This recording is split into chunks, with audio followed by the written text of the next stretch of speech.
شیخ عبداللہ بیان کرتے ہیں ماہ محرم الحرام 559 ہجری کا واقعہ ہے۔ ایک روز آپ کے مسافر خانہ میں آپ کی زیارت کے لیے قریباً 300 اشخاص جمع تھے۔ اس وقت آپ بعجلت دولت خانہ سے نکلے، 4-5 دفعہ بلند آواز سے سب کو کہا دوڑ کر میرے پاس آ جاؤ۔ تمام لوگ دوڑ کر آپ کے پاس چلے آئے۔ جب اس کے نیچے کوئی بھی نہ رہا تو اس کی چھت گر پڑی، لوگ بچ گئے۔ آپ نے فرمایا کہ میں ابھی مکان میں تھا تو اس وقت مجھ سے کہا گیا کہ اس کی چھت گرنے والی ہے، اس لیے مجھے خوف ہوا کوئی دب نہ جائے، میں نے تمہیں جلدی سے اپنے پاس بلا لیا۔ شیخ عبداللہ جبالی سے یہ نقل کر کے بیان کرتے ہیں کہ ابو محمد خشاب خامی نے بیان کیا کہ میں عین عالم شباب میں علم نحو پڑھا کرتا تھا۔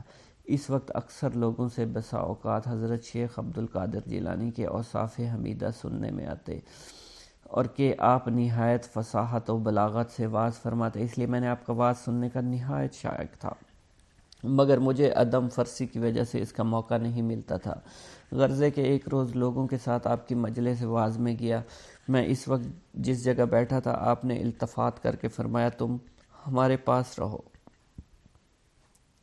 تمہیں سید زمانہ بنا دیں گے۔ چنانچہ میں نے اسی وقت سے آپ کی خدمت میں رہنے کا اختیار لے لیا اور تھوڑی سی مدت میں مجھے وہ کچھ حاصل ہوا جو مجھے عمر بھر حاصل نہیں ہو سکا تھا۔ مسائل نحویہ و علم عقلیہ نقلیہ جو کہ مجھے اب تک کسی سے بھی معلوم نہیں ہوتے اچھی طرح یاد ہو گئے، اور اس سے بیشتر جو کچھ مجھ کو یاد تھا وہ تمام میرے ذہن سے نکل گیا۔ شیخ عبداللہ جبالی بیان کرتے ہیں کہ ابو الحسن علی بن ملائب نے ان سے بیان کیا کہ میں ایک روز ایک بڑی جماعت کے ساتھ شیخ عبدالقادر جیلانی کی زیارت کے لیے گیا۔ یہ لوگ اپنی ایک مہم کے لیے آپ سے دعا کرانے جا رہے تھے۔ راہ میں اور بھی بہت سے لوگ ان کے ہمراہ تھے۔ انہی میں ایک لڑکا بھی ساتھ ہو گیا تھا جس کی نسبت مجھے معلوم تھا کہ اس کے اخلاق اچھے نہ تھے۔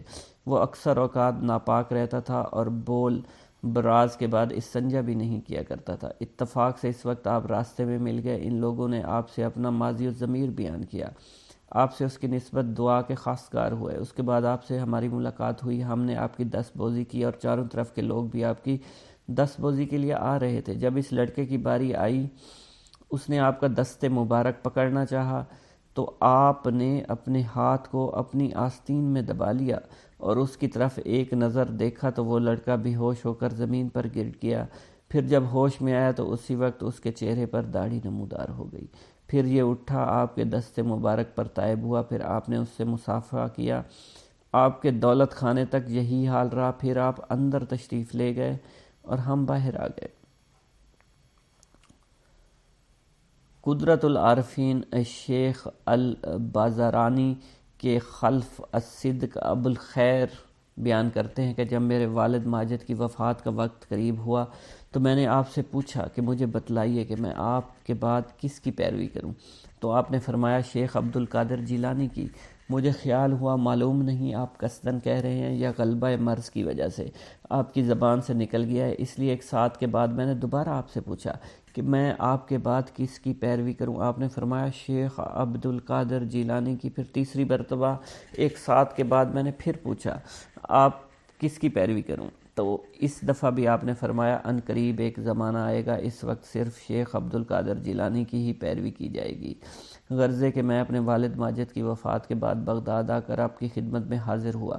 اس وقت آپ کی مجلس میں شیخ بقا بن بطو، شیخ ابو سعید کیلوی، شیخ علی بن الہیتی عیان مشائخ بھی موجود تھے۔ اس وقت میں نے آپ کو فرماتے سنا کہ میں دیگر واعظوں کی طرح نہیں بلکہ میں خدا تعالیٰ کے حکم پر ہوں اور جال الغیب سے جو کہ ہوا پر رہتے ہیں گفتگو کرتا ہوں۔ اس وقت آپ اپنا سر اٹھاتے جا رہے تھے، میں نے بھی سر اٹھا کر اوپر دیکھا تو مجھ کو رجال الغیب کی صفیں آپ کے سامنے ہوا میں دکھائی دی، یہاں تک کہ آسمان میری نظروں سے چھپ گیا۔ یہ لوگ خود بھی نورانی تھے اور نورانی ہی گھوڑوں پر سوار تھے۔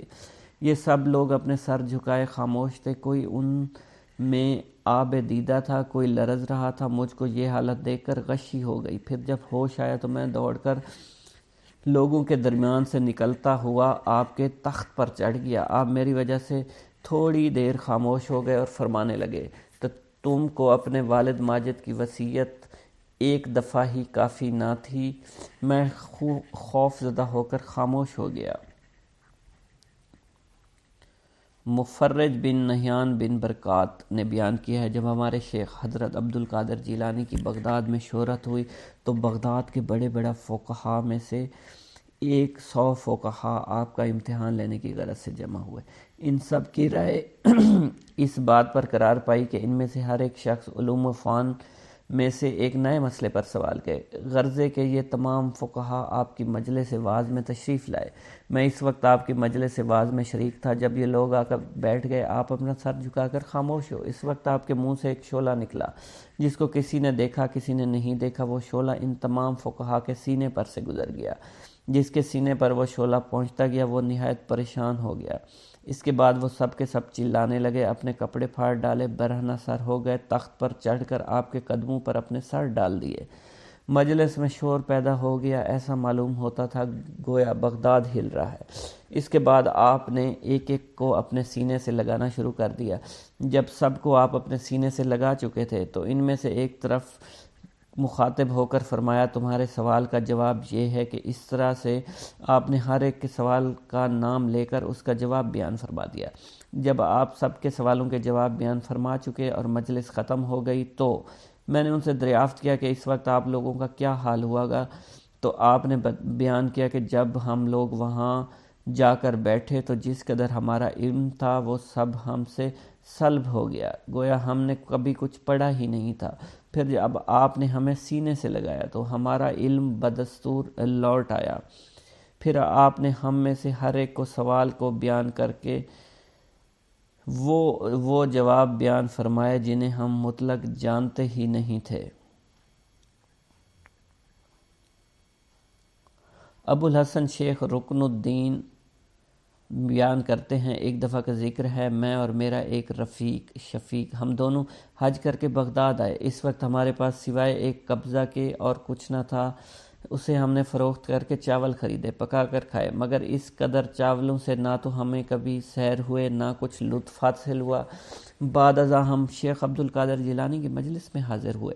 آپ نے اپنا کلام قطع کر کے فرمایا، حجاز سے چند فقراء مساکین آئے ہیں، ان کے پاس سوائے قبضہ کے کچھ نہ تھا، انہوں نے چاول لے کر پکائے کھائے، مگر اس سے نہ تو وہ سیر ہوئے نہ ان کو مزہ آیا۔ ہمیں یہ سن کر تعجب ہوا۔ اس کے بعد آپ نے دسترخوان بچھوایا۔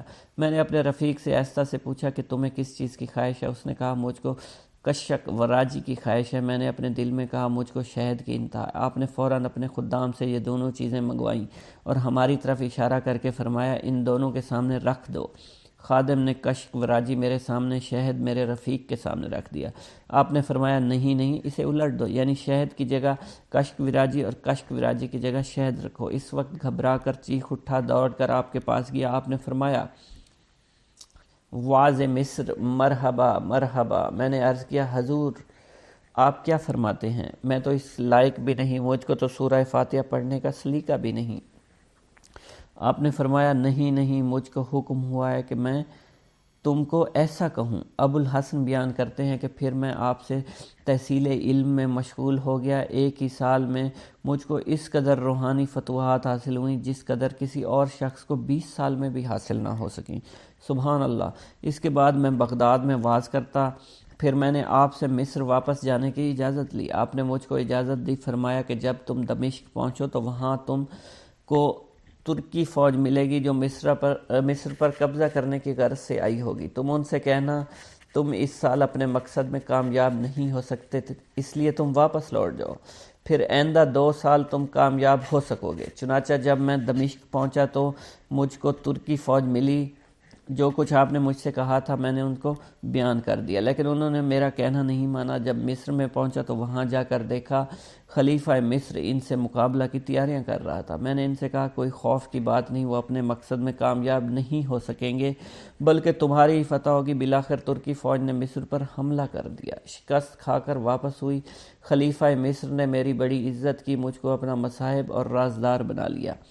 دوسرے سال ترکی سپاہ نے پھر چڑھائی کی۔ اس دفعہ وہ مصر پر قابض ہو گئے۔ انہوں نے بھی میری عزت کی، غرضے کہ آپ کی صرف ایک بات سے مجھ کو دونوں دولتوں کی طرف سے 1.5 لاکھ دینار حاصل ہوئے۔ بیان کیا جاتا ہے ابوالحسن شیخ زین الدین سابقہ میں ہی مصر کی طرف آ رہے تھے۔ ابتدا میں ان کو تفسیر کی صرف ایک ہی کتاب یاد تھی، مگر وہ مقبول خاص و عام ہو کر مصر میں بہت شہرت حاصل کر چکے تھے۔ بعد ازاں یہ اکابر محدثین سے ہو گئے اور لوگ ان سے بہت مستفید ہوئے۔ اصل میں ان کی پیدائش دمشق تھی، لیکن مصر میں آ کر بود و باش اختیار کی۔ مکان کی چھت سے ایک سانپ کا آپ کے سامنے گرنا، اس وقت آپ کا استقلال اور آپ سے اس کا ہم کلام ہونا۔ احمد بن صالح بیان کرتے ہیں کہ میں ایک وقت بغداد مدرسہ نظامیہ میں آپ کے ساتھ موجود تھا۔ اس وقت بہت سے علماء فقراء آپ کی خدمت میں حاضر تھے۔ آپ اس وقت قضاء و قدر کی بابت کچھ بیان فرما رہے تھے کہ اسی اثنا میں ایک بہت بڑا سانپ آپ کے سامنے چھت سے گرا۔ تمام لوگ ڈر کے مارے اٹھ کر بھاگ گئے۔ آپ نے باستقلال جنبش تک نہ کی اور اس طرح اپنی جگہ پر بیٹھے ہوئے تقریر فرما رہے تھے۔ یہ سانپ آپ کے کپڑوں میں گھس کر آپ کے تمام جسم پر پھرنے کے بعد آپ کے گلے کے پاس سے اتر کر زمین پر کھڑا ہو گیا اور آپ سے کچھ باتیں کر کے چلا گیا، مگر اس کی باتوں کو کسی نے کچھ سمجھا ہی نہیں۔ اس کے بعد تمام لوگ پھر بدستور آ کر اپنی اپنی جگہ پر بیٹھ گئے۔ آپ سے پوچھنے لگے اس نے آپ سے کیا کہا، کیا باتیں ہوئیں؟ آپ نے فرمایا اس نے مجھ سے کہا میں نے بہت سے اولیاء اللہ کو آزمایا مگر آپ جیسا کسی کو نہیں پایا۔ اس کے جواب میں نے ان سے کہا کہ میں قضاء قدر میں گفتگو کر رہا تھا، اس لیے تو میرے اوپر گرا تو ایک زمین کا کیڑا ہے، قضاء و قدر ہی تجھ کو متحرک کرتی ہے، تو میں نے چاہا کہ میرا قول اور فعل دونوں برابر ہو جائیں۔ آپ نے فرمایا کہ ارادت الہی بدوں سے استدعا کے وارد نہیں ہوتے اور کسی سبب سے موقوف بھی نہیں ہوتے، نیز ان کا کوئی وقت معین نہیں ہے اور نہ ان کا کوئی خاص طریقہ ہے، اور توارے کے شیطانیہ اکثر اس کے برخلاف ہوتے ہیں۔ آپ نے فرمایا کہ محبت دل کی تشویش کا نام ہے اور محبوب کے فراق سے اسے حاصل ہوتی ہے۔ اس وقت دنیا اسے انگوٹھی کے حلقہ یا مجلس اتم کی طرح معلوم ہوتی ہے۔ محبت وہ شراب ہے، اس کا نشہ کبھی اتر نہیں سکتا۔ محبت محبوب سے خواہ ظاہر ہو خواہ باطن ہو، ہر حال میں خلوص نیتی کرنے کا نام ہے۔ محبت جز محبوب کے سبب سے آنکھیں بند کر لینے کا نام ہے۔ عاشق محبت کے نشہ سے ایسے مست ہوتے ہیں کہ انہیں بجز مشاہدہ محبوب کے کبھی ہوش نہیں آتا۔ وہ ایسے مریض ہیں کہ بغیر دیدار محبوب کے صحت نہیں پاتے، انہیں اغیار سے حد درجہ کی وحشت ہوتی ہے، بغیر مولا انہیں کسی سے انسیت نہیں ہوتی۔ آپ نے فرمایا توحید مقام حضرت القدس کے اشارات سر ضمائر و خفائے سرسرائے کا نام ہے۔ وہ قلب کا منتہائے انکار سے گزر جانے، اعلیٰ درجات وصال میں پہنچنے اور اقدام تجرید سے تقرب الہی میں جانے کا نام ہے۔ آپ نے فرمایا کہ تجرید محبوب کو پا کر استقلال کے ساتھ مقام سر کو غور و فکر سے خالی رکھنا اور تنزل میں اطمینان کے ساتھ مخلوق کو چھوڑ کر نہایت خلوص سے حق کی طرف رجوع کرنا ہے۔ معرفت کے متعلق آپ نے فرمایا کہ معرفت یہ ہے مشیات الہیہ میں سے ہر شے کے اشارے سے جو کہ اس کی توحید کی طرف کر رہی ہے، خفایاء مکنونات و شواہد حق پر مطلع، اور ہر فانی کی فنا سے علم حقیقت کا ادراک اور اس میں ہیبت ربوبیت اور تاثیر کو دل کی آنکھ سے معائنہ کرے۔ ہمت کی نسبت آپ نے فرمایا کہ وہ نفس کو جب دنیا سے اور روح کو تعلق عقبہ سے دور رکھنا چاہے اور ارادہ مولا سے تبدیل اور مقام سر کو اشارہ کون سے خواہ ایک لمحے کے برابر کے لیے ہی صحیح خالی کرنا ہے۔ حقیقت کے متعلق آپ نے فرمایا حقیقت یہ ہے کہ اس کے متضاد اس کے منافی نہیں ہوتے اور نہ حقیقت کے مقابلہ میں وہ باقی رہ سکتے ہیں، بلکہ اس کے اشارات سے باطل اور فنا ہو جاتے ہیں۔ اعلیٰ درجات ذکر کے متعلق آپ نے فرمایا اعلیٰ درجات ذکر یہ ہے کہ اشارات الہیہ سے دل متاثر ہو، یہی ذکر دائمی ہے جسے نسیان کچھ نقصان نہیں پہنچا سکتا اور نہ غفلت اس میں کچھ کدورت پیدا کر سکتی ہے۔ اسی صورت میں سکون نفس، خطرہ سب ذاکر ہو جاتے ہیں۔ بہترین ذکر یہ ہے کہ خطرات الہیہ سے جو مقام سر میں وارد ہوتے ہیں پیدا ہو۔ شوق کے متعلق آپ نے فرمایا بہترین شوق وہ ہے کہ جو کہ مشاہدہ سے پیدا ہو اور لقاء کے بعد بھول نہ بلکہ ہمیشہ انس باقی رہے۔ بدو لقاء کے کسی طرح سے تسکین ممکن نہیں، جس طرح کہ لقاء حاصل ہو اس سے زیادہ شوق بڑھتا ہے۔ شوق کے لیے ضروری ہے کہ وہ اپنے اسباب موافقت، روح یا مطابعت، ہمت یا حفظ نفس سے خالی ہو۔ بسم اللہ الرحمن الرحیم۔ غوث اعظم شیخ عبد القادر جیلانی رحمۃ اللہ علیہ علماء کا لباس زیب تن فرمایا کرتے تھے۔ آپ کی پوشاک کے واسطے دور دراز ممالک سے خالصتاً نفیس کپڑا تیار کروایا جاتا تھا۔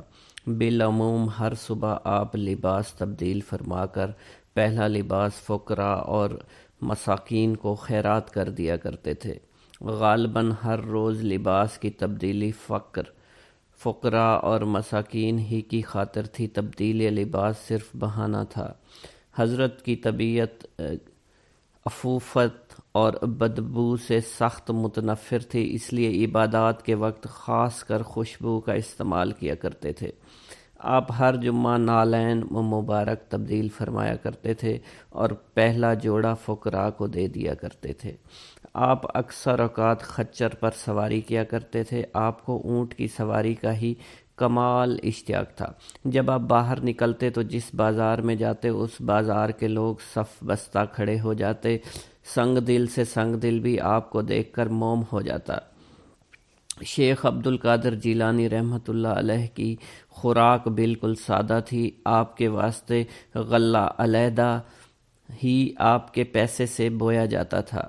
آپ کے احباب میں سے گاؤں میں ایک شخص تھے، وہ ہر سال آپ کے واسطے غلہ بویا کرتے تھے۔ پھر آپ کے دوستوں میں سے ہی ایک شخص اسے پسواتے اور روزانہ 4-5 روٹیاں بنوا کر مغرب سے پہلے آپ کے پاس لے آتے۔ آپ انہیں توڑ کر جو غربا قریب ہوتے ان کے لیے رکھ دیا کرتے اور تقسیم کر دیا کرتے۔ جتنی بچ جاتی انہیں خود تناول فرماتے اور تھوڑی سی رکھ لیا کرتے تھے۔ آپ کی خوراک بہت ہی کم تھی، اکثر اوقات دن رات میں صرف ایک ہی دفعہ کھاتے تھے۔ کھانے میں اکثر حیوانات کا گوشت فرماتے، گھی اور دودھ بھی پیا کرتے۔ آپ کا حلیہ، آپ نازک بدن، میانہ قد تھے، رنگ آپ کا گندمی اور سینہ کشادہ تھا۔ ریش مبارک بہت گنجان تھی، بھویں باریک اور ملی ہوئی تھی۔ چہرہ پر ہیبت حق کی نوری شعائیں دکھتی تھیں اور آواز آپ کی بہت بلند تھی۔ آپ طبعاً مخلوق سے متوحش، ویرانہ پسند، اختلاط سے دل برداشتہ، زاویہ خمو و گوشہ گمنامی کے مشتاق تھے۔ اپنے محو استغراق میں منہمک اور عاشقانہ و مستانہ وار متوکلانہ گزران کے شیدا تھے۔ آپ کے اخلاق حسنہ اور خصائل حمیدہ۔ بعض لوگوں کا بیان ہے کہ آپ بولنے کی بنسبت خاموش زیادہ رہا کرتے تھے۔ آپ اپنے مدرسہ سے جمعہ کے دن کے سوا کبھی نہیں نکلا کرتے تھے۔ اس دن آپ جامع مسجد یا مسافر خانہ کو جاتے تھے۔ آپ حق بات کو ممبر پر کھڑے ہو کر صاف صاف کہہ دیا کرتے۔ خلیفہ المقتضیٰ لا امر اللہ نے جب ابو لولو فرح یحییٰ بن سعید کو، جو ابن المرجم الظالم کے نام سے مشہور تھا، قاضی بنا دیا تو آپ نے ممبر پر چڑھ کر خلیفۃ المومنین سے علل اعلان کہہ دیا کہ تم نے ایک بہت بڑے ظالم شخص کو منصب قضا پر مامور کیا ہے۔ تم کل پروردگار عالم کو، جو اپنی مخلوق پر نہایت مہربان ہے، کیا جواب دو گے؟ خلیفہ موصوف یہ سن کر کانپ اٹھا اور زار زار رونے لگا، اور اسی وقت اس نے ابو یحییٰ بن سعید کو منصب قضا سے معزول کر دیا۔ آپ عمرا، وزراء، سلاطین، املوک اور دنیا داروں کی تعظیم کے لیے کبھی نہیں اٹھا کرتے تھے، بلکہ جب آپ کی خدمت میں خلیفہ یا وزیر یا کوئی بڑا آدمی آتا اور آپ بیٹھے ہوتے تو اٹھ کر اپنے گھر میں داخل ہو جاتے۔ جب وہ آ کر بیٹھ جاتا تو آپ گھر سے نکلتے تاکہ اس کے لیے کھڑا نہ ہونا پڑے۔ پھر آپ اس کے ساتھ سخت کلامی سے پیش آتے، اس کو بہت سی نصیحت کرتے، وہ آپ کے ہاتھ چومتا اور نہایت تواضع انکساری سے بیٹھ کر آپ کی باتیں سنتا۔ جب آپ خلیفہ کے نام کچھ لکھتے تو یوں رقم فرماتے کہ عبد القادر تم کو یہ حکم دیتا ہے، اس کا حکم جاری ہے، اس کی اطاعت تم پر واجب ہے، تمہارے لیے وہ پیشوا ہے اور تم پر وہ حجت ہے۔ جب خلیفہ آپ کی تحریر کو دیکھتا تو اس کو چومتا، کہتا کہ شیخ عبد القادر جیلانی رحمۃ اللہ علیہ نے سچ فرمایا ہے۔ آپ کو دنیا کی کوئی چیز بھی، کیا مال اور کیا اولاد، کیا بیوی اور کیا بچے، مطلقاً محبوب نہیں تھے۔ چنانچہ عبداللہ بن حسین کا بیان ہے کہ حضرت شیخ محی الدین عبد القادر جیلانی نے فرمایا، جب میرے گھر میں کوئی بچہ ہوتا تو میں اسے اپنے ہاتھ پر لے کر کہتا کہ یہ میت ہے، بس جب کوئی بچہ مر جاتا تو مجھ پر اس کا کچھ اثر ہی نہیں پڑتا تھا، کیونکہ آغاز پیدائش ہی سے میں اس کی محبت اپنے دل سے نکال دیا کرتا تھا۔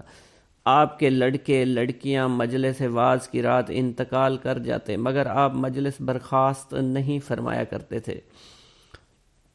میت کو غسل دیتا، جب غسل دے کر میت کو مجلس میں لاتے تو آپ کرسی سے اتر کر نماز جنازہ پڑھایا کرتے تھے۔ شیخ عبد الرحمن بن شعیب بیان کرتے ہیں کہ حضور غوث پاک شیخ عبد القادر جیلانی وسیع الاخلاق تھے۔ آپ مساکین اور غربا پر زیادہ شفقت فرماتے تھے اور فرماتے کہ عمرہ کی تو سب عزت کرتے ہیں، ان غربا سے کون محبت کرتا ہے۔ آپ بڑی عمر والوں کا احترام کرتے، مفلوق الحال صالحین کو گلے لگاتے، خلاف شرع لوگوں نے بیزاری ظاہر فرماتے، کبھی کسی غریب مسلمان پر کسی متومل شخص کو فوقیت نہیں دیا کرتے تھے، اور فرماتے کہ اللہ مال و دولت کو پیار نہیں کرتا بلکہ تقوی اور عمل صالح کو پیار کرتا ہے۔ آپ مریضوں کی عیادت کو تشریف لے جاتے، حلقہ بغوشہ میں سے اگر کوئی شخص نہ آتا تو فرماتے کہ فلاں شخص نظر نہیں آتا، وہ بخیریت سے ہے تو اس کی خبر لاؤ۔ آپ اپنے گھر کا ضروری سامان خریدنے کے لیے بنفس نفیس بازار تشریف لے جاتے۔ جب سفر میں جاتے تو منزل پر پہنچ کر اپنے ہاتھ سے آٹا گوندتے، روٹیاں پکاتے اور اپنے رفقا کو تقسیم فرما دیا کرتے تھے۔ جب آپ کی زوجہ محترمہ علیل ہو جاتی تو آپ گھر کا سارا کام خود کرتے، گھر میں جھاڑو دیتے، آٹا گوندتے، روٹیاں پکاتے، بچوں کو کھلاتے، اور بسا اوقات ایسا بھی ہوتا کہ پانی کا گھڑا دوش مبارک پر رکھ کر کنویں پر لے جاتے اور بھر کر لاتے۔ ایک دفعہ ایک کوچہ میں بچے کھیل رہے تھے، حضرت کا ادھر سے گزر ہوا، ایک نے حضرت سے کہا میرے لیے ایک پیسہ کی مٹھائی بازار سے لا دیجئے۔ آپ فوراً چلے گئے، شیرینی لا دی۔ اسی طرح کئی اور لڑکوں نے شیرینی منگائی، آپ نے کسی کا سوال رد نہیں کیا۔ الغرض آپ اعلیٰ درجہ کے خوش اخلاق، خندہ پیشانی، ہر حال میں صابر و شاکر برضا تھے۔ توکل، تسلیم، تفویض آپ کا شعار تھا۔ صاحب اخلاق حسنہ، اوصاف حمیدہ اور خصائل سنجیدہ تھے۔ اعلیٰ درجہ کے شرم و حیا والے، دشمنوں کو ایذا پر صبر کرنے والے، اپنی ذات کے لیے غصہ نہ کرنے والے، لوگوں کے قصوروں اور خطاؤں کو معاف کر دینے والے تھے۔ چنانچہ قدرت العارفین شیخ عفیف الدین نے اپنی تاریخ میں آپ کا ذکر کرتے ہوئے بیان کیا ہے کہ حضرت غوث اعظم علم شریعت کے لباس اور فنون دینیہ کے تاج سے مزین تھے۔ آپ نے دنیا کو خیر باد کہہ کر خلائق کو چھوڑ کر خدا تعالیٰ کی طرف ہجرت کی اور اپنے پروردگار کی طرف جانے کے لیے سامان کیا، آداب شریعت بجا لائے اور اپنے تمام اخلاق و عادات، خصائل و شمائل کو شریعت عزہ کے تابع کر کے اس میں کافی سے زیادہ حصہ لیا۔ سخاوت و ایثار آپ میں کمال درجے کا تھا۔ چنانچہ ایک دفعہ بغداد میں آپ کی والدہ نے آپ کو طالب علمی کے زمانے میں وطن سے 1 پاؤ زر بھیجا، خرچ کے لیے بھیجا۔ آپ نے باوجود اشد ضرورت کے اس میں سے کچھ تو رکھ لیا اور باقی 70 ولیوں میں تقسیم کر دیا۔ پھر جو اپنے لیے رکھا اس کے عوض طعام منگوا کر درویشوں کے ساتھ مل کر کھانا کھایا۔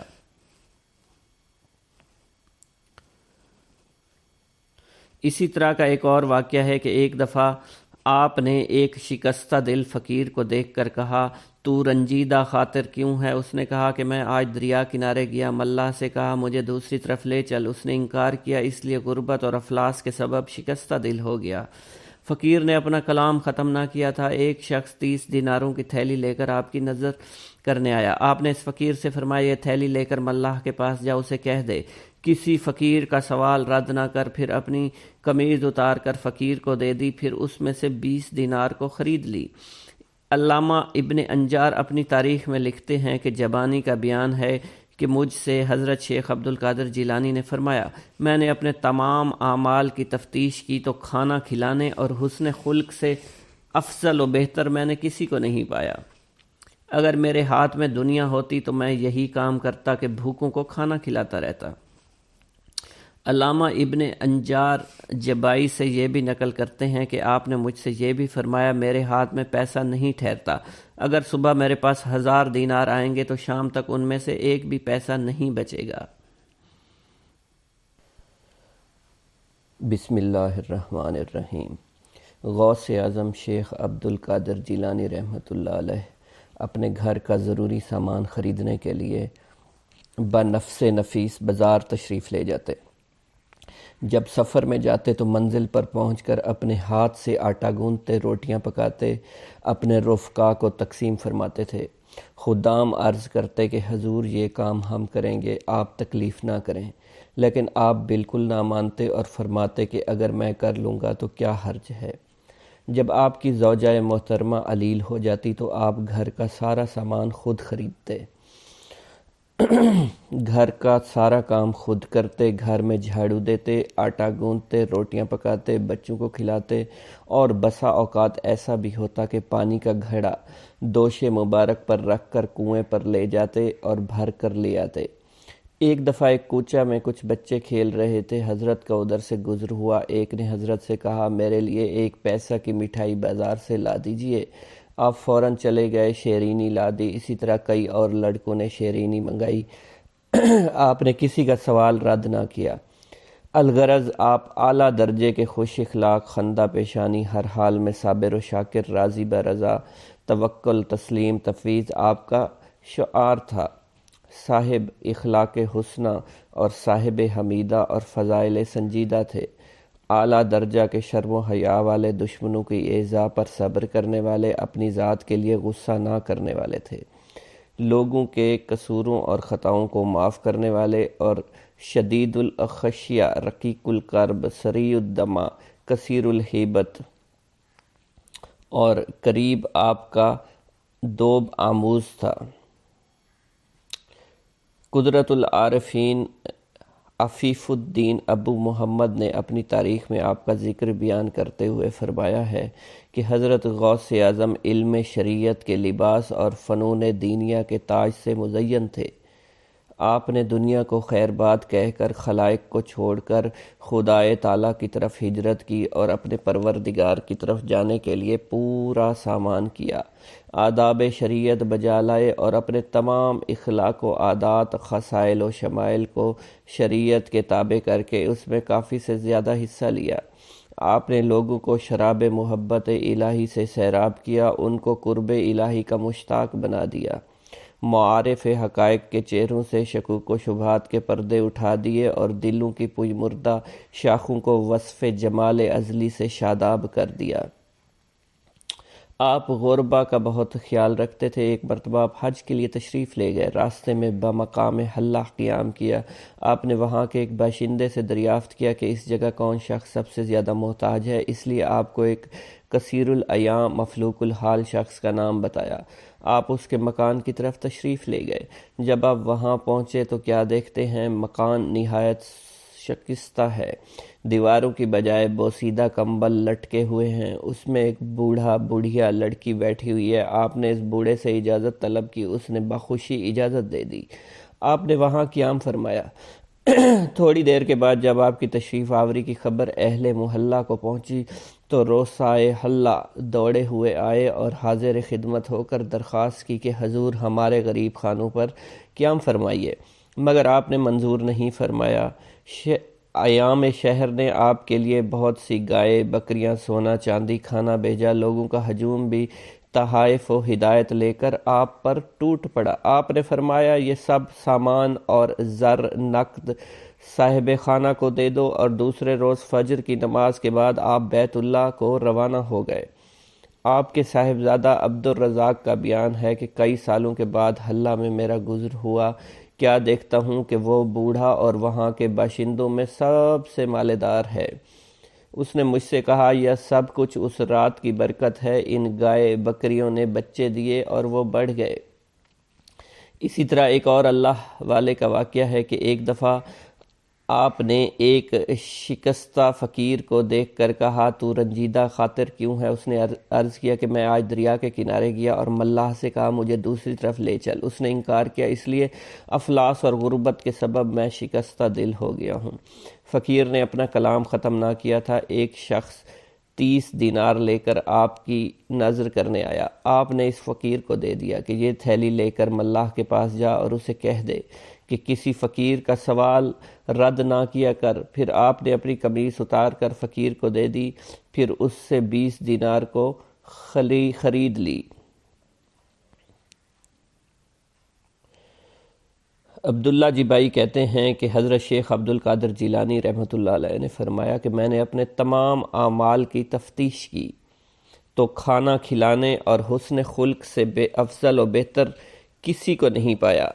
اگر میرے ہاتھ میں دنیا ہوتی تو میں یہی کام کرتا کہ بھوکوں کو کھانا کھلاتا رہتا۔